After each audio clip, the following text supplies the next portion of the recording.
চোৰেৰে কান্দি আছিল। চুবুৰী কেইগৰাকীমান মহিলা তাইৰ চাৰিওফালে বহি আছিল। চকুপানী বচাই কিছুমানে তাইক সান্তনা দিবলৈ চেষ্টা কৰিলে, কিন্তু তাইৰ চকুপানী বন্ধ নহল। তাই অনিয়ন্ত্ৰিতভাৱে কান্দি আছিল। তাইৰ কান্দোনবোৰ হৃদয় বিদাৰক আছিল। তাইৰ একমাত্ৰ সমৰ্থন তাইৰ দেউতাক আৰু এই পৃথিৱীত নাছিল। দেউতাক তাইৰ সকলো আছিল। আজি তেওঁ তাইক চিৰদিনৰ বাবে এৰি থৈ গৈছিল। তাইৰ চকু দুটা অনবৰতে পদূলিৰ ফালে গৈ আছিল। ককায়েক অহালৈ অপেক্ষা কৰি আছিল, যাতে তাইক সাবটি ধৰি অনিয়ন্ত্ৰিতভাৱে কান্দিব পাৰে। বছৰ ধৰি তাই ককায়েকৰ মুখখন দেখা নাছিল। দেউতাকৰ মৃতদেহটো চাই তাই অনবৰতে কান্দিছিল। ঠিক তেনেতে পদূলিত এখন গাড়ী ৰলহি। গাড়ীখন অহাৰ লগে লগে ৰাস্তাৰ ল'ৰা-ছোৱালীবোৰে দেখি তাইৰ কাষেৰে দৌৰি গ'ল। অলপ পিছতে তাইৰ ককায়েক অনুপম আৰু তেওঁৰ পত্নী ঘৰত প্ৰৱেশ কৰিলে। সোমাই অহাৰ লগে লগে অনুপম কান্দি উঠিল। কিন্তু তেওঁৰ পত্নীক এনে লাগিছিল যে অনুপমে বলপূৰ্বকভাৱে তাইক লগত লৈ আহিছে। ঠিক সেই সময়তে পৰি উঠি দৌৰি আহিল। ককায়েকক মাতি সাবটি ধৰিলে। ককায়েকে অনুমানভাৱে সুধিলে, দেউতাৰ কি হ'ল? হঠাতে তেওঁ কি হ'ল? সি বাৰে বাৰে ভনীয়েকক সুধি থাকিল। তাই ক'লে, দাদা, দেউতাই আমাক কেনেকৈ এৰি গ'ল? তেওঁ যাব নোৱাৰে। তেওঁৰ অবিহনে মই কেনেকৈ জীয়াই থাকিম? তেওঁ মোক অকলে এৰি যাব নোৱাৰে। কিন্তু তাত থকা সকলোৰে জানিছিল যে এই ল'ৰাটোৰ বাবে এই সকলোবোৰ ঘটিছে। হয়তো পুত্ৰৰ পৰা বিচ্ছেদ দেউতাকে সহ্য কৰিব পৰা নাছিল। সেই বিচ্ছেদৰ ফল আছিল। তাৰ ওপৰত বোৱাৰীয়েকৰ কঠোৰ কথাই ভাঙি পেলাইছিল। অনুপমৰ বিয়া হোৱাৰ পিছৰে পৰা তেওঁৰ বাবে সকলো সলনি হৈ গৈছিল, কাৰণ তেওঁৰ পত্নীয়ে চহৰত থাকিবলৈ বেছি পছন্দ কৰিছিল। আহি পোৱাৰ লগে লগে তাই তাক স্পষ্টকৈ কৈছিল যে তাই কেতিয়াও গাঁৱত নাথাকে। বিয়াৰ পিছত অলপ পিছতে তেওঁলোক চহৰলৈ গুচি গৈছিল। যোৱাৰ পিছত দেউতাক কি হৈছিল অনুপমৰ কোনো ধাৰণা নাছিল। সি কেতিয়াও খবৰো কৰা নাছিল। আজি চুবুৰীৰ ল'ৰা এজনে তাক ফোন কৰি ক'লে যে দেউতাকৰ মৃত্যু হৈছে। পত্নীক লগত লৈ আহিবলৈ সি কষ্টেৰে বুজাইছিল। সি কৈছিল, চাওক, সেইজন মোৰ দেউতা। মোৰ বাবে তালৈ যোৱাটো বৰ গুৰুত্বপূৰ্ণ। পত্নীয়ে ক'লে, তেন্তে তুমি যোৱা উচিত। তেওঁ ক'লে, নাই, কেৱল মোৰ নহয়, তুমিও মোৰ লগত যাবা। চোৱা, তুমি কটোৱা বিলাসী জীৱনটো মোৰ দেউতাৰ কঠোৰ পৰিশ্ৰমৰ ফল। তেওঁ মোক শিক্ষিত কৰি মোক সক্ষম কৰি তুলিছিল। তেওঁ নহ'লে আজি মই ৰাজপথত ঘূৰি ফুৰিলোহেঁতেন। বহুত বুজাই বঢ়াই তাইক মান্তি কৰিলে। শিল্পী আহিছিল যদিও তাই চুক এটাত মনে মনে বহি আছিল। তাই ভনীয়েকক সান্তনাও নিদিলে, সাবটিও নধৰিলে। অনুপমে তাইক একো কোৱা নাছিল। সি মাত্ৰ সুখী আছিল যে অন্ততঃ তাই ইয়াত আছে। মানুহৰ ঠাট্টা-মস্কাৰ পৰা তেওঁ মুক্ত হ'ল। অনুপম নিজৰ গাঁৱতে 10ম শ্ৰেণী সম্পূৰ্ণ কৰিছিল, কাৰণ তাত কলেজ নাছিল। সেয়েহে দেউতাকে তাক নগৰলৈ পঠাই দিলে। তাতেই হোষ্টেলত থাকি পঢ়া-শুনা কৰি থাকোঁতে সৰু সৰু টিউচন লৈছিল। খৰচ নিজেই বহন কৰিছিল। দেউতাকে তেওঁৰ সঞ্চিত ধনৰ পৰা বাকী সকলো বস্তু যোগান ধৰিছিল। পঢ়া-শুনা শেষ কৰি তাতেই ভাল চাকৰি এটা পাই চহৰত থিতাপি লৈছিল। শিল্পীও একেখন বিশ্ববিদ্যালয়তে অধ্যয়ন কৰিছিল। যেতিয়া সি দেউতাকক শিল্পীৰ কথা ক'লে, সিহঁতৰ পুত্ৰৰ প্ৰতি ইতিমধ্যে বৰ মৰম আছিল। তেওঁলোকে কেনেকৈ নাকচ কৰিব পাৰে? অনুপমৰ মাকে সদায় কৈছিল, মোৰ ল'ৰাটোৱে নিজৰ জীৱনটো কটাব লাগিব, গতিকে তেওঁৰ পছন্দ অনুসৰি বিয়া কৰাওক। অলপ পিছতেই তেওঁলোকৰ বিয়া হ'ল। তাৰ পিছত অনুপমৰ মাক-দেউতাক আৰু ভনীয়েকক চহৰলৈ লৈ আহিল। প্ৰথমতে মাক-দেউতাকে আপত্তি কৰি ক'লে, নাই ল'ৰা, আমি গাঁৱত থাকি ভালেই আছো। কিন্তু তেওঁ বিচাৰিছিল সকলোৱে তেওঁৰ লগত থকাটো। কিন্তু শিল্পীয়ে সিহঁতক দেখি কপাল কুঁচাই উঠিল। তাই ঘৰখনৰ একমাত্ৰ কৰ্তব্যশীল হ'ব বিচাৰিছিল। তাই সদায় বন্ধু-বান্ধৱীক ওচৰলৈ মাতিছিল। সিহঁত আহিছিল। ঘৰত শহুৰেক আৰু ভনীয়েকক দেখি তাই সিহঁতৰ প্ৰতি সম্পূৰ্ণ আকৰ্ষিত হৈ পৰিল। প্ৰথম অৱস্থাত তাই কেইদিনমান সিহঁতক সহ্য কৰিছিল যদিও তাৰ পিছত লাহে লাহে সকলো কথাতে নিজৰ অধিকাৰ সাব্যস্ত কৰিবলৈ ধৰিলে। তাই সকলো কথাতেই শাহুৱেকক তুচ্ছ জ্ঞান কৰিবলৈ ধৰিলে। এদিন পৰিমাকে চাহ বনাবলৈ পাকঘৰত সোমাওঁতে শিল্পীয়ে ঠাট্টা কৰিবলৈ ধৰিলে। ইতিমধ্যে চাহ বনোৱা হৈছে, আকৌ কিয় খাইছা? এই গাখীৰ মই নিজৰ বাবে ৰাখিছোঁ, তোমাৰ বাবে নহয়। মই নাজানো তুমি ক'ৰ পৰা আহিছা, কোনে মোৰ স্বামীৰ উপাৰ্জন এনেকৈ অপচয় কৰি আছে। মাক তাই কথা স্তম্ভিত হৈ পৰিল। ইমান আশা আৰু ধুমধামেৰে সিহঁতে এই ছোৱালীজনীক বিয়া কৰাইছিল। তথাপিও পুত্ৰক সুখী দেখিবলৈ বিচৰাৰ বাবে তাই একো কোৱা নাছিল। তাৰ পিছত এদিন মাকৰ মূৰৰ তীব্ৰ বিষ হৈ ৰক্তচাপ কমি অহাত পাকঘৰত সোমাই ফ্ৰিজৰ পৰা ফল মূল লৈ কাটিবলৈ ধৰিলে। শিল্পী আহি খঙেৰে সিহঁতৰ ফালে চাই থাকিল। আপুনি কি কৰিছে? মাকে ক'লে। শিল্পী, মোৰ গাটো বেয়া লাগিছে। শিল্পীয়ে বৰ চোকা উত্তৰে দিলে। বাৰু, যদি তোমাৰ গা বেয়া হৈছে তেন্তে তোমাৰ কোঠালৈ গৈ জিৰণি লোৱা। তুমি ইয়াত কিয় আছা? নাজানো এইবোৰ আমাৰ ওপৰত কিমান দিন উৰি পৰি থাকিব। এই কথা শুনি মাকে ফলবোৰ পাকঘৰত থৈ নিজৰ কোঠালৈ গ'ল। চকুলোৰে চকুপানী ওলাই আহিল। লগে লগে তাই গিৰিয়েকক আৰু পৰীক বস্তুবোৰ পেক কৰিবলৈ ক'লে। আমি ইয়াত 1 মিনিটৰ বাবেও নাথাকোঁ। সিহঁতে পেকিং কৰি আছিল। তেতিয়া অনুপম ঘৰ পালেহি। আচৰিত হৈ সি সুধিলে, কি হৈছে মা? কিয় গুচি যোৱা? মাকে উত্তৰ দিলে, নাই, আমি গাঁৱতে ভালেই আছোঁ। তাই শিল্পীলৈ এবাৰ চকু ফুৰালে যদিও একো নকলে। তাই পুত্ৰক সুখী দেখিবলৈ মন গৈছিল, গতিকে তাই মনে মনে থাকিল। অনুপমে বাধা দিবলৈ চেষ্টা কৰিলে, কিন্তু তাই এক মুহূৰ্তৰ বাবেও তাত থাকিবলৈ মন নগ'ল। গাঁৱত দিনে দুবাৰকৈ আৰামত খাবলৈ যথেষ্ট আছিল, কিন্তু ঘৰলৈ অহাৰ পিছত মাকে সুখ আৰু দুখত শেষ নিশ্বাস ত্যাগ কৰে আৰু আজি দেউতাকো জীয়েকৰ পৰা বিচ্ছিন্ন হৈ এই পৃথিৱীখন এৰি থৈ গ'ল। তেওঁ অন্ত্যেষ্টিক্ৰিয়াৰ পিছত গাঁৱত কোনো আত্মীয় বাকী নাথাকিল। তাইৰ মাত্ৰ এজন ককায়েক আছিল, অনুপম। গতিকে অনুপমে তাইক চহৰলৈ লৈ আহিল। এইক লৈ শিল্পীয়ে এক বৃহৎ হুলস্থুলৰ সৃষ্টি কৰিছিল। কিন্তু এইবাৰ অনুপমে তাইক আওকাণ কৰি ক'লে, তাই মোৰ সৰু ভনী। মই তাইক কাৰো যত্নত এৰি দিব নোৱাৰোঁ। মই তাইক মোৰ লগত ৰাখিম। পৰীক লগত লৈ আহিল। প্ৰথম অৱস্থাত পৰীয়ে ঘৰখন একেবাৰে ভাল পোৱা নাছিল, কিন্তু লাহে লাহে তাই খাপ খাবলৈ ধৰিলে। বৌয়েকৰ লগত মিল নোহোৱাৰ বাবে দিনবোৰ বেছিভাগ সময় তাই নিজৰ ৰুমতেই থাকিল। ৰাতি ককায়েক ঘৰলৈ আহিলেহে তাই ওলাই আহে। মাত্ৰ কেইদিনমান পাৰ হৈ গ'ল, যেতিয়া এদিন শিল্পীয়ে গিৰিয়েকক ক'বলৈ ধৰিলে, অনুপম, আমি ভ্ৰমণৰ পৰিকল্পনা নকৰোঁ কিয়? চাওক, বিয়া হোৱা ইমান দিনেই হ'ল আৰু আমি গোৱা যোৱা কথা আছিল। আমি কেতিয়া যাম? এই কথা শুনি অনুপমে ক'লে, শিল্পী, আমি আৰু অকলে নহয়, পৰী এতিয়া ঘৰত আছে। আমি গোৱা গ'লে তাই ইয়াত অকলে কেনেকৈ থাকিব? ভ্ৰমণ বাতিল কৰি দিওঁ। কিন্তু শিল্পীয়ে লগে লগে উত্তৰ দিলে, নাই, ভ্ৰমণ বাতিল নহ'ব। সেয়া কেনেকৈ হ'ব? তথাপিও অনুপমে মৃদুৰভাৱে ক'লে, শিল্পী, মোৰ হৃদয়ে মান্তি হোৱা নাই। মোৰ দেউতালৈ বৰকৈ মনত পৰে। কিন্তু শিল্পী আছিল চতুৰ। তাই স্বামীৰ কাষত বহি তাৰ লগত যুক্তি দিবলৈ চেষ্টা কৰিলে। অনুপম, ধৈৰ্য ধৰিব লাগিব। আমি গোৱালৈ যাম। তাত তোমাৰ মনত কিছু শান্তি থাকিব আৰু পৰীৰ কথা চিন্তা নকৰিবা। মই তাইক মাৰ ঘৰলৈ পঠাই দিম। মোৰ মায়ে তাইৰ বহুত ভাল যত্ন ল'ব। আৰু মাৰো অকলশৰীয়া। লাহে লাহে শিল্পীয়ে অনুপমক পতিয়ন দিয়াইছিল। অনুপম পৰীৰ ৰুমলৈ গৈ ক'লে, পৰী, এমাহৰ বাবে তুমি শিল্পী মাকৰ ঘৰলৈ যাব লাগিব। আচৰিত হৈ তাই সুধিলে, কিয়? অনুপমে উত্তৰ দিলে, আমি দেউতাৰ মৃত্যু হোৱাৰ আগতেই গোৱা যোৱাৰ প্লেনিং কৰিছিলোঁ, কিন্তু মই ছুটি পোৱা নাছিলোঁ। আৰু মোৰ ছুটি কাইলৈৰ পৰা আৰম্ভ হ'ব, আৰু মই হয়তো আৰু এই সুযোগ নাপাম। তাত তোমাৰ কোনো সমস্যা নহ'ব। শিল্পী মাক বৰ ভাল। এই কথা শুনি পৰী অলপ দ্বিধাবোধ কৰিলে, কিন্তু তাৰ পিছত ক'লে, মই ইয়াতেই থাকিম। কিন্তু তাৰ পিছত শিল্পীয়ে ক'লে, ইয়াত কেনেকৈ থাকিবা? ইমান ডাঙৰ ঘৰ, অকলে কেনেকৈ মেনেজ কৰিবা? মাৰ ঘৰলৈ গ'লে ভাল হ'ব। বৌয়েকৰ কথা শুনি তাই নিমাত হৈ পৰিল।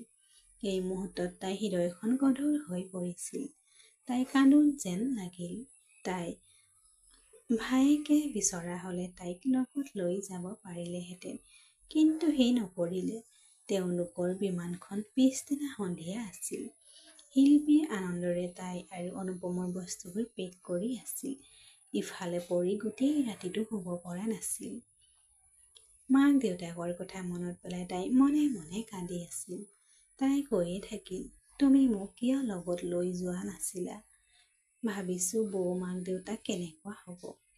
ৰাতিপুৱা সাৰ পাই শিল্পীয়ে তাইক পেক কৰিবলৈ ক'লে। ব্ৰেকফাষ্ট কৰি পৰিয়ে মনে মনে তাইক বস্তুবোৰ পেক কৰি ল'লে।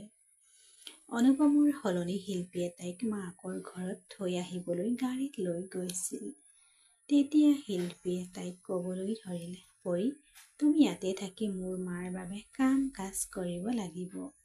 তুমি গাঁৱৰ, তুমি নিশ্চয় কাম কৰাত অভ্যাস। পৰিয়ে মনে মনে বৌয়েকৰ কথা বতৰা শুনি থাকিল। এইখিনিতে শিল্পী খৰখেদা হৈছিল। গতিকে তাই পৰিক গাড়ীৰ পৰা নমাই ভিতৰলৈ যাবলৈ ক'লে আৰু তাই ফোন কৰি মাকক জনাব। পৰি ঘৰত সোমোৱাৰ লগে লগে ঘৰটো সম্পূৰ্ণ নিস্তব্ধ হৈ পৰিল।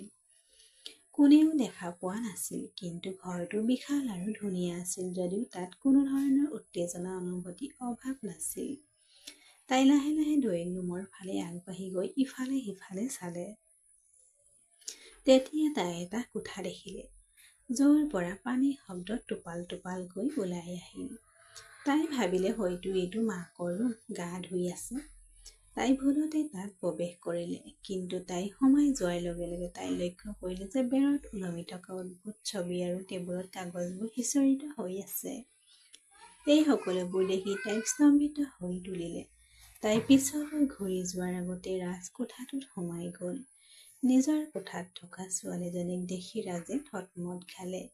লগে লগে তেওঁ কঠোৰ সুৰত সুধিলে, আপুনি ইয়াত কি কৰি আছে? পৰি বৰ নীৰস আছিল। মাক দেউতাকক আৰু ককায়েকৰ বাহিৰে তাই কেতিয়াও আন পুৰুষৰ লগত কথাও পতা নাছিল। অচিনাকি মানুহৰ লগত কথা পতাত তাইৰ অভ্যাস নাছিল। তাই চকুৰ পৰা চকুলো ওলাই আহিল। তাই কঠোৰ কথাত অভ্যাস নাছিল, কিন্তু ৰাজে তাইৰ লগত যি ধৰণে কথা পাতিলে তাই ভয়ত অজ্ঞান হৈ পৰিল। এই সৰু ছোৱালীজনীক অজ্ঞান হোৱা দেখি ৰাজে তাইক কোলাত তুলি লৈ গ'ল। তাৰ পিছে পিছে পঠিওৱা চোৰাংচোৱা বুলি সি সন্দেহ কৰিবলৈ ধৰিলে।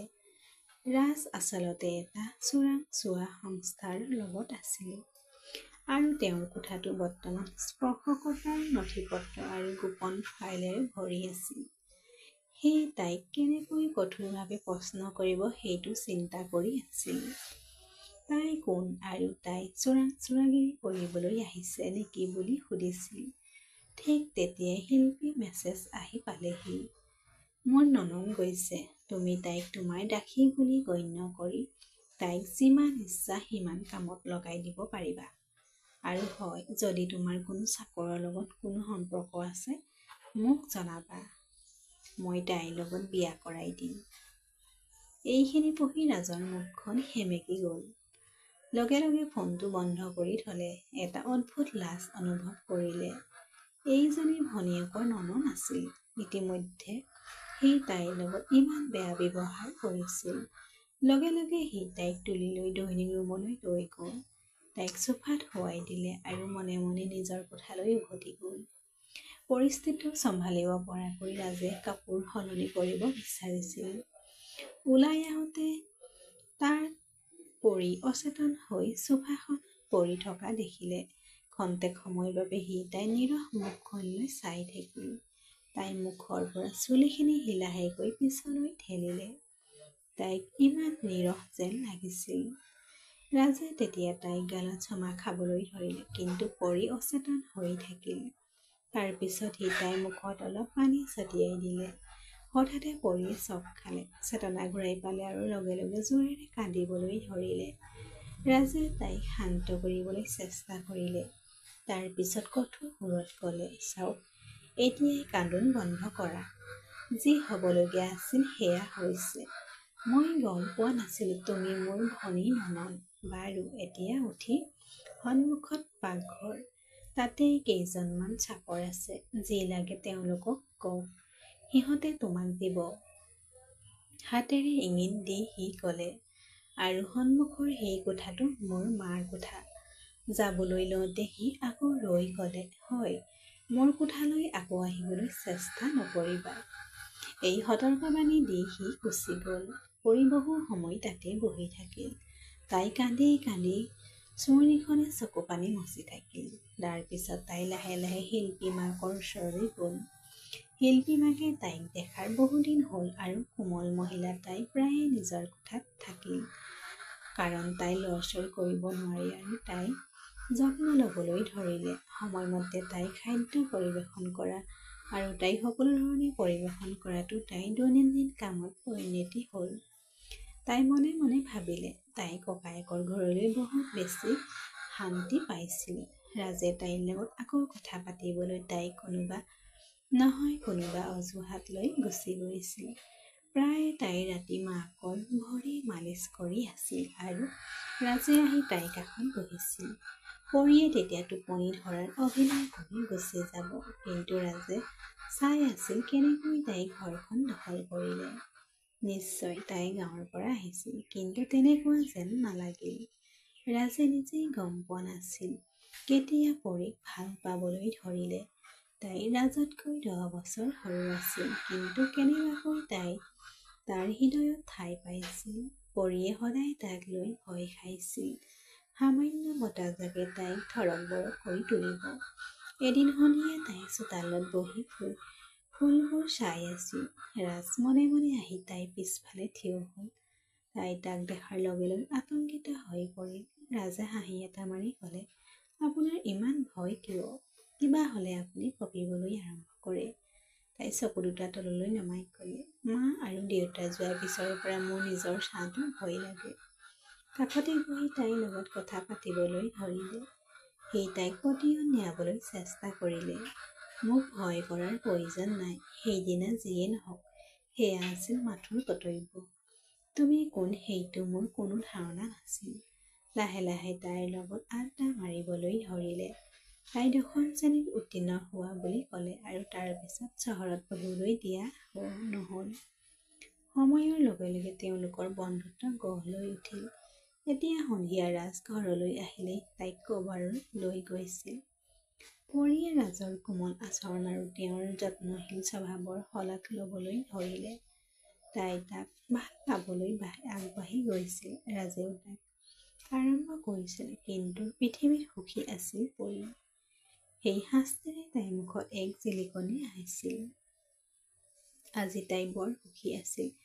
পাকঘৰত নিজৰ হাতেৰে ৰাজৰ মাকৰ বাবে মিঠাই প্ৰস্তুত কৰিছিল। ঠিক তেতিয়াই ৰাজ আহি ক'লে, শিল্পী আৰু অনুপম ঘূৰি আহিছে। পৰি হাত দুখন লৰচৰ কৰা বন্ধ হৈ গ'ল। নিমিষতে তাইৰ মুখৰ দুখ কষ্ট স্পষ্ট হৈ পৰিল। তাই বুজি পালে যে তাইৰ স্বাধীনতা শেষ হৈ গ'ল। এতিয়া তাই আকৌ বৌয়েকৰ ওচৰলৈ যাব আৰু তাই মনে মনে তাইৰ কথা-বতৰা শুনিব লাগিব। কাম কৰিব লাগিব। ঘৰত ঘূৰি ফুৰাটো বৌয়েকে ভাল নাপালে। তাই আবদ্ধ হৈ থকা কোঠাটোলৈ উভতি যাব লাগিব। যেতিয়া তাই ওলাই আহিবলৈ সাহস কৰিছিল, বৌয়েকে কৈছিল, লনলৈ কিয় যাবা? টেৰেছত কি কৰি আছা? সকলো প্ৰশ্নত ভাগৰি পৰি তাই ওলাই যোৱাটো একেবাৰে বন্ধ কৰি দিছিল। কিন্তু ইয়াত তাই যিকোনো ঠাইলৈ যাব পাৰিছিল। কেতিয়াবা তাই টেৰেছলৈ গৈছিল, কেতিয়াবা লনত বহিছিল, কেতিয়াবা নিজেই গছবোৰত পানী দিছিল। তাই পাকঘৰত নিজৰ বাবে কিবা এটা ৰান্ধিব আৰু কোনেও আপত্তি নকৰে। সেই মাহত বহুবাৰ তাই ভাবিছিল, শিল্পী কিয় এনেকুৱা? যেতিয়া আন্টি আৰু ৰাজ ইমান ভাল আছিল। শিল্পী আৰু অনুপম ঘৰলৈ উভতি আহোঁতে আহি পোৱাৰ লগে লগে শিল্পী মাকক লগ কৰিলে।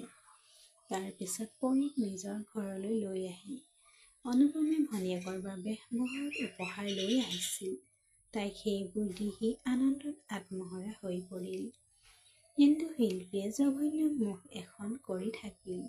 উপহাৰবোৰ পাই পৰি আনন্দত আত্মহাৰা হৈ পৰিল। ঠিক তেতিয়াই ৰাজ আহি পালেহি। ইয়াৰ পিছতে অনুপমৰ এটা ফোন আহিল আৰু গুচি গ'ল। পৰিও তাত বহি থাকি আৰাম নাপালে। কিয়নো তাই বৌয়ে অনবৰতে তাইৰ ফালে চাই আছিল। তাই উপহাৰবোৰ তুলি লৈ তাই নিজৰ কোঠালৈ গ'ল। ৰাজৰ ছাউনী তাই পিছে পিছে গৈ থাকিল, যেতিয়ালৈকে তাই অদৃশ্য হৈ নাথাকিল। শিল্পীয়ে প্ৰথমে ৰাজৰ ফালে আৰু তাৰ পিছত পৰীৰ ফালে চালে। তাই যোৱাৰ সময়ত ৰাজে পৰীক কিমান গভীৰভাৱে চাই আছে সেই কথা উপলব্ধি কৰি আছিল। ৰাজৰ হাঁহিটো আৰু গভীৰ হৈ পৰিল। শিল্পীয়ে তাৰ ফালে চাই আছিল। তাৰপিছত ক'লে, তেন্তে একো নহয়। ৰাজে হাঁহি এটা মাৰি উত্তৰ দিলে, ঠিক আছে, তোমাৰ নননক মোৰ বৰ ভাল লাগে। শিল্পীয়ে খঙেৰে তাৰ ফালে চাই কঠোৰভাৱে ক'লে যে তাইৰ পৰা আঁতৰি থাকিব লাগে। ৰাজে ক'লে, কিয়? মই তোমাৰ নননক বিয়া কৰাব বিচাৰোঁ। মই তাইক ভাল পাবলৈ আৰম্ভ কৰিছোঁ। তাই বৰ মৰমীয়াল। মই তেনেকুৱা ছোৱালী ভাল পাওঁ। নহ'লে আজিকালি ছোৱালীবোৰ ইমান স্মাৰ্ট আৰু দ্ৰুত। আজিলৈকে কোনো ছোৱালী ভাল পোৱা নাছিল। গতিকে তাইৰ বিষয়ে কিবা এটা আছে নিশ্চয়। শিল্পী কপাল গুচাই গভীৰ হৈ পৰিল। তাই খঙেৰে ক'লে, তুমি পাগল নেকি? তাইক বিয়া কৰাবানে? সেইজনী অজ্ঞানী ছোৱালীয়ে পাইছিলা।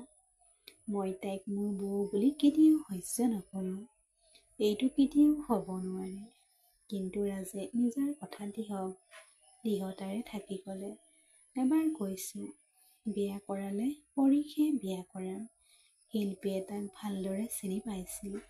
তাই জানিছিল যে তাৰ কাম কাজত কোনেও মতামত দিব নোৱাৰে। তথাপিও তাই ক'লে, ঠিক আছে, তাইক ভাল পালে মই তোমাক তাইৰ লগত বিয়া কৰাই দিম। কিন্তু মোৰ এটা অনুভৱ হৈছে তাই আন কাৰোবাক ভাল পায়। তাই মান্তি হ'লে মই নিজেই তোমাৰ বিয়া ঠিক কৰি দিম। শিল্পীয়ে ক'লে যে তাৰ আৰু পৰীৰ বিয়াখন ঠিক কৰি দিব। কিন্তু তাই কেতিয়াও তেনেকুৱা বিচৰা নাছিল। ৰাজ যোৱাৰ লগে লগে খঙত উতলি থকা শিল্পী লৰালৰিকৈ পৰীৰ কোঠাত সোমাই আহিল। শিল্পীয়ে তাইক চিঞৰি ক'লে, মই তোমাক তালৈ যোৱা দাদাক আকৰ্ষণ কৰিবলৈ পঠোৱা নাই। মই তোমাক ইমান নিৰ্দোষী বুলি ভাবিছিলোঁ, কিন্তু তুমি কিয় ইমান নিকৃষ্ট? গাঁৱৰ ছোৱালীবোৰ ইমান ধূৰ্ত আৰু স্বাৰ্থপৰ। পৰীয়ে কোপনি মাতেৰে ক'লে, বৌ, তেনেকুৱা একো নহয়। তাই শিল্পীক একে কথাই কৈ আছিল। কিন্তু তাৰ পাছত ক্ষোভিত হৈ শিল্পী আগবাঢ়ি আহি তাইৰ মুখত চৰ মাৰিলে। খঙত শিল্পীৰ মুখখন ৰঙা হৈ পৰিল। তাই চিঞৰি উঠিল, দাদাৰ পৰা আঁতৰি থাকা। মই তোমাক কেতিয়াও মোৰ বৌ হ'বলৈ নিদিওঁ। মই তেওঁক সমাজৰ লগত খাপ খোৱা আধুনিক ছোৱালী বিচাৰি দিম। আৰু সাৱধান, যদি তুমি তেওঁক বিয়া কৰাবলৈ মান্তি হ'লে মই তোমাক ইমান সোনকালে নোহোৱা কৰি দিম যে কোনেও তোমাক বিচাৰি নাপাব। মই তোমাক তোমাৰ মা দেউতাৰ ঘৰলৈ পঠাই দিম। কিন্তু তুমি মোৰ দাদাক ফান্দত পেলাবলৈ চেষ্টা কৰি আছা। এইবুলি কৈ তাই গুচি গ'ল। পৰীয়ে বহু সময় কান্দি কান্দি বহি থাকিল। তাই গাৰুৰ তলৰ পৰা দেউতাকৰ ফটো এখন টানি বুকুৰ ওচৰত ধৰি ৰাখিলে। বহু সময় কান্দি কান্দি, দেউতা, মোক কিয় এৰি গলা? তোমাৰ অবিহনে মই সম্পূৰ্ণ অকলশৰীয়া। চকুপানীবোৰ বন্ধ হৈ নাথাকিলেহেঁতেন। ইফালে শিল্পী পৰীক লৈ গভীৰ চিন্তিত হৈ পৰিল। কোনো মূল্য বিনিময়ত এই সম্পৰ্কটো হোৱাটো তাই নিবিচাৰিছিল। ৰাজৰ বিয়াক লৈ বৰ চিন্তিত বন্ধু এজনক তাই ফোন কৰিলে। তাইৰ ভায়েক আছিল এজন নষ্ট ধনী মানুহ। 6 মাহ পূৰ্বে তেওঁ পত্নীক মাৰপিট কৰি ঘৰৰ পৰা বাহিৰ কৰি দিছিল। বেচেৰী ছোৱালীজনীয়ে মাক দেউতাকৰ ঘৰত স্থগিত উশাহ এটাহে ল'ব পাৰিছিল। আৰু তাই বিবাহ বিচ্ছেদৰ জাননী পঠাইছিল। শিল্পীৰ বন্ধুৱে সদায় কৈছিল যে তাইৰ ভায়েক যদি ছোৱালী বিয়া কৰাব তেন্তে হয়তো তাইৰ উন্নতি হ'ব। শিল্পীয়ে মীৰাৰ লগত কথা পাতিলে। তোমাৰ ভাইটি সম্পৰ্ক লৈ চিন্তিত আছিলা নহয়? মোৰ ননন বৰ মিঠা আৰু নিৰ্দোষী। ইচ্ছা কৰিলে মই মোৰ স্বামীৰ লগত কথা পাতিব পাৰিম। মীৰা আৰু কি বিচাৰিব পাৰে? তাই ভায়েকৰ বাবে এগৰাকী ছোৱালী বিচাৰিছিল। ইতিমধ্যে তাই পৰীক এবাৰ লগ পাইছিল। গতিকে তাই লগে লগে মান্তি হ'ল। ঠিক সেইদিনা সন্ধিয়া তাই ভায়েকৰ প্ৰস্তাৱটো লৈ আহিছিল। ল'ৰাটোৰ বয়স আছিল 32 বছৰ। মীৰাই অনুপমক ক'লে, পৰীৰ বাবে ইয়াতকৈ ভাল মিলন নাপাব। তুমি জানা সি বৰ ধনী, তোমাৰ ভাল ভনীয়ে তাত ৰাণীৰ দৰে জীয়াই থাকিব। অনুপমে মীৰাৰ বিষয়ে বিশেষ একো নাজানিছিল, গতিকে সিদ্ধান্তটো শিল্পীৰ ওপৰত এৰি দিলে। তেওঁ ক'লে, তুমি তাই বৌৱে, যি ভাল লাগে তাকেই কৰা। মানুহবোৰ ভাল হ'লে মোৰ আপত্তি নাই। ল'ৰাটোৱে ভাল উপাৰ্জন কৰি ভনীয়েকক সুখী কৰি ৰাখিব লাগে। মই আৰু একো নিবিচাৰোঁ। এই কথা পৰিয়ে গম পাই তাই কান্দিব ধৰিলে। তাই ৰাজক বৰ ভাল পাবলৈ আৰম্ভ কৰিছিল। তাই আন কাৰোবাৰ কথাও ভাবিব পৰা নাছিল। মাত্ৰ কেইদিনমানৰ আগতে অনুপমে তাইৰ বাবে নতুন মোবাইল এটা কিনি দিছিল যদিও পৰীৰ হাতত ৰাজৰ নম্বৰটো নাছিল। সেইদিনা তাই পাকঘৰত বহি শাক-পাচলি কাটি আছিল। ভনীয়েক সোমাই অহাত তাই মোবাইলটো ডাইনিং টেবুলত থৈ দিলে। তাই তাৰ ওপৰত কিবা এটা চাই আছিল। তাৰ পাছত তাই পাকঘৰলৈ আহিল। সন্মুখত পৰীক দেখি তাই প্ৰথমে মুখ এখন কৰি তুলিলে। তাৰ পিছত মোবাইল ফোনটো টেবুলত থৈ তাই ফ্ৰিজৰ পৰা ফল-মূল উলিয়াই আনিবলৈ ধৰিলে। হয়তো তাই জুচ বনাব বিচাৰিছিল। পৰীয়ে লগে লগে বৌয়েকৰ ফোনটো তুলি লৈ ৰাজৰ নম্বৰটো তাইৰ নম্বৰত ছেভ কৰিলে। এই সকলোবোৰ কৰি তাই বৰ নাৰ্ভাছ হৈ পৰিছিল। তাই হৃদয়খন ধপধপাই উঠিল। বৌয়েকে পৰীৰ হাতত ফলবোৰ দিয়াৰ লগে লগে তাই ক'লে, খৰধৰকৈ সেইবোৰৰ সৈতে জুচ বনাওঁ। পৰী আতংকিত হৈ পৰিল। তাইৰ ভনীয়েকে তাইৰ মুখখনলৈ চাই সুধিলে, কি হৈছে তোমাৰ? ইমান নাৰ্ভাছ যেন লাগে কিয়?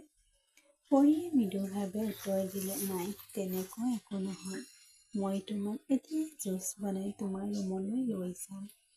শিল্পী মোবাইলটো তুলি লৈ নিজৰ ৰুমলৈ ৰাওনা হ'ল। পৰী পাকঘৰৰ কামৰ পৰা মুক্ত হোৱাৰ লগে লগে তাই পোনে পোনে নিজৰ কোঠালৈ গ'ল। তাই ৰাজৰ নম্বৰটো ডায়েল কৰিলে। পৰীৰ মাতটো ৰাজে শুনিলে। তাৰ মুখত গভীৰ লাজ এটা ওলাই আহিল। এটা হাঁহি আহিল। আজি মোক কেনেকৈ মনত পেলালে? হাঁহি হাঁহি সি সুধিলে। কিন্তু তাই কান্দি আছিল। ৰাজ চিন্তিত হৈ পৰিল। কি হৈছে পৰী? কিয় কান্দিছা? কি হ'ল কোৱা? শিল্পীয়ে কিবা কৈছিল নেকি? মই সোনকালে উভতি আহিম।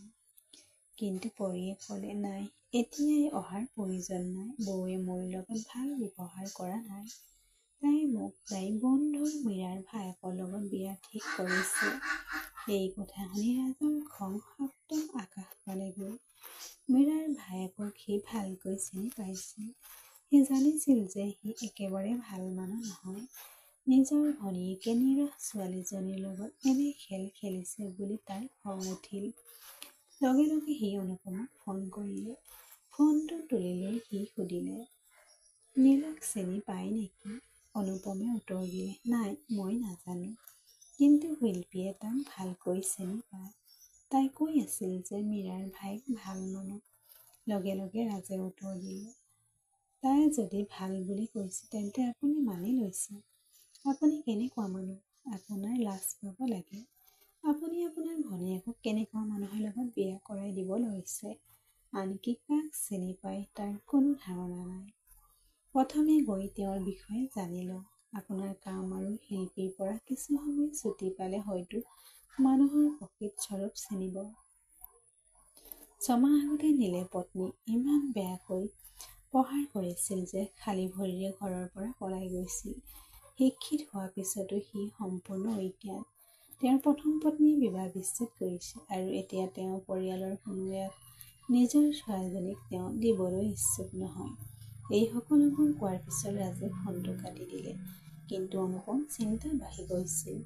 সি শিল্পীৰ প্ৰতি ইমানেই উন্মাদ প্ৰেমত পৰিছিল যে সি ভনীয়েকৰ কথাও চিন্তা কৰা নাছিল। শিল্পীয়ে তাক প্ৰতাৰণা কৰিছে তাৰ কোনো ধাৰণা নাছিল। শিল্পীয়ে তাক কৈছিল যে নীল বৰ ভাল। ঘৰ পোৱাৰ লগে লগে সি খঙত শিল্পীক তিৰস্কাৰ কৰি ক'লে, আপুনি মোৰ ভনীক কেনে ল'ৰাৰ লগত বিয়া কৰাব? শিল্পীয়ে ক'লে, কি মানে? মই সকলো কথা কৈছোঁ। তুমি মীৰাক চিনি পোৱা নহয়? অনুপমে খঙেৰে উত্তৰ দিলে, হয়, মই মীৰাক চিনি পাওঁ। কিন্তু মই তোমাৰ লগত ডেটিং আৰম্ভ কৰাৰ পৰাই। তাৰ আগতে মই তাইৰ নামটো নাজানিছিলোঁ। শিল্পীয়ে তেতিয়া ক'লে, নীল ধুনীয়া ল'ৰা। অনুপমে খঙেৰে তাইৰ ফালে চাই ক'লে, মই ঠিকেই জানো সি ইমান ধুনীয়া। মই মাত্ৰ তাৰ কথা গম পাইছোঁ। সি বৰ বেয়া আৰু লেতেৰা মানুহ। দিনে পাৰ্টি ক্লাব আৰু প্ৰতিদিনে নতুন বন্ধু। মোৰ ভনীক এনেকুৱা মানুহলৈ বিয়া দিম নেকি? এই সকলোবোৰ শুনাৰ পিছতো শিল্পী মুখখন অদৃশ্য হৈ থাকিল। তেন্তে কি সি ধনী নহয়নে? আৰু আটাইবোৰ পিছতো কোনো বুদ্ধিমান নগৰীয়া ল'ৰাই তোমাৰ ভনীৰ দৰে কাৰোবাক বিয়া কৰাবলৈ ইচ্ছুক নহ'ব। অনুপমৰ খং উঠিল, এতিয়া তুৰং উঠিল। সি শিল্পীক স্পষ্টকৈ ক'লে, মই এই সম্পৰ্ক মানি লওঁ। কিন্তু শিল্পীয়ে উত্তৰ দিলে, নাই, মই ইতিমধ্যে মীৰাক হয় বুলি কৈছোঁ। সি চিঞৰি উঠিল, তুমি হয় বুলি কৈছা, এতিয়া তুমি না বুলি ক'বা। এই সম্পৰ্কটো মই নিবিচাৰোঁ। আৰু আজিৰ পৰা তুমি মোৰ ভনীক লৈ চিন্তা কৰিব নালাগে। যি কৰিব লাগে মই নিজে কৰিম। পিছদিনা ৰাজ সিহঁতৰ ঘৰলৈ আহিল। মাকক লগত লৈ আহিছিল। অহাৰ আগতে মাকে চাগে শিল্পীক কৈছিল যে তেওঁ পৰীৰ বাবে এটা প্ৰপ'জেল লৈ আহিছে।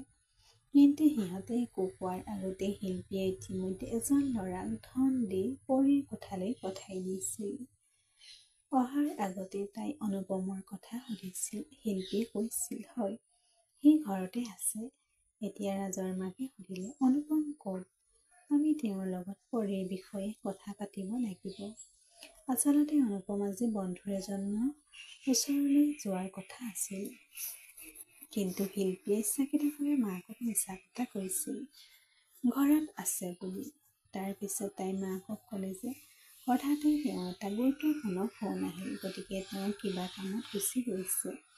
তেতিয়া ৰাজৰ মাকে শিল্পীক ক'লে, ৰাজে পৰীক ভাল পায় আৰু মই তাইক বৰ ভাল পাওঁ। মই বিচাৰোঁ তাই মোৰ বোৱাৰী হওক। শিল্পীয়ে বৰ কষ্টেৰে জোৰকৈ মুখত হাঁহি এটা মাৰিবলৈ চেষ্টা কৰিলে। তাৰপিছত তাই ৰাজাক ক'লে, যা, নিজেই পৰীৰ লগত কথা পাতিবি।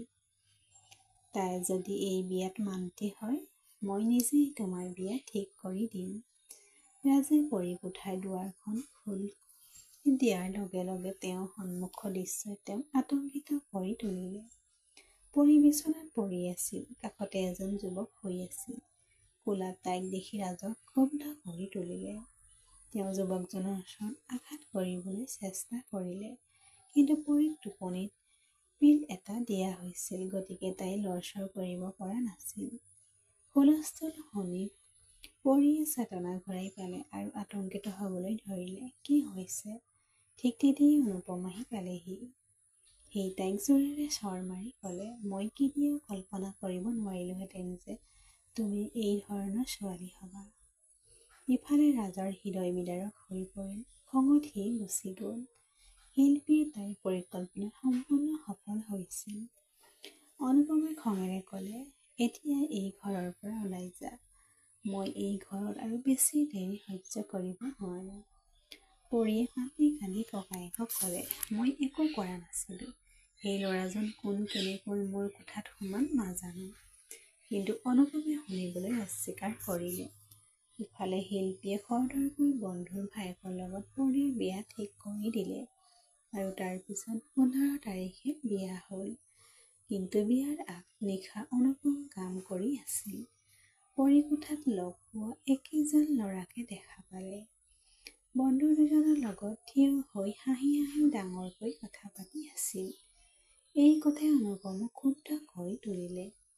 সি গৈ তাক মাৰপিট কৰিব বিচাৰিছিল যদিও সিহঁতৰ কথা বতৰা শুনি থাকোঁতে সি থতমত খালে। ল'ৰাজনে বন্ধুসকলক কৈ আছিল, শিল্পী মেডামে মোক এই চাকৰিটোৰ বাবে 1 লাখ টকা দিছিল। কিন্তু সেই ছোৱালীজনীক মোৰ বৰ বেয়া লাগিছিল। তাই ইমান নিৰ্দোষী আছিল। তাৰ পিছত হাঁহি এটা মাৰি ক'লে, কিন্তু আমি কেৱল টকাৰ প্ৰতিহে আগ্ৰহী। এতিয়া অনুপমে সত্যটো গম পালে। এই সকলোবোৰ শিল্পীৰ পৰিকল্পনা আছিল। পিছদিনা ৰাজে ঠিক সময়তে বিয়াত উপস্থিত হৈ ল'ৰাৰ ঠাইত নিজৰ ঠাইলৈ পৰীক বিয়া কৰালে। ৰাজৰ মাকে কি হৈছে বুলি সুধিলে। ৰাজে তাইক সঁচা কথা ক'লে। অনুপমে তাৰ পিছত ভনীয়েকৰ ওচৰত ক্ষমা খুজিলে। পৰীয়ে কইনাৰ সাজ পোছাক পিন্ধি কোঠাটোত মনে মনে বহিল। ৰাজকোঠাটোত সোমোৱাৰ লগে লগে পৰীয়ে কান্দি কান্দি আকৌ নিজকে বুজাবলৈ ধৰিলে। এই ল'ৰাটো কোন মই নাজানিছিলোঁ। সঁচা কথা কৈছোঁ। কিন্তু এইবাৰ ৰাজ লাজত পৰিল। সি তাইক সাৱটি ধৰি ক'লে, মই জানো যে ইয়াত তোমাৰ কোনো দোষ নাই। এই সকলোবোৰ মোৰ ভনীৰ দোষ। এতিয়া তুমি নিৰাপদ। তুমি মোৰ লগত আছা আৰু তোমাৰ বিৰুদ্ধে কোনেও ষড়যন্ত্ৰ কৰিব নোৱাৰে। তাই দীঘলকৈ উশাহ এটা ল'লে। তাই তেতিয়াও বৰ ভয় খাইছিল। এই সম্পৰ্কটো আৰম্ভ কৰিবলৈ তাই এতিয়াও সাজু হোৱা নাছিল। কিন্তু এইবাৰ তাই নিৰাপদ আছিল। ৰাজেও পৰীক সময় দিছিল। সময়ৰ লগে লগে তেওঁলোকৰ প্ৰেম বাঢ়ি আহিছিল আৰু তেওঁলোকৰ বন্ধন আগতকৈ অধিক দৃঢ় হৈ পৰিল। এই কথা শিল্পী বুজিবলৈ টান হৈ পৰিছিল। কিন্তু তাইৰ ভায়েক ৰাজৰ সন্মুখত নিমাত হৈ অনুপমৰ ওচৰত ক্ষমা খুজিলে। ৰাজে পৰীক পুনৰ পঢ়া শুনা আৰম্ভ কৰাত সহায় কৰিলে। দুয়োজনে সুখেৰে জীৱন কটালে।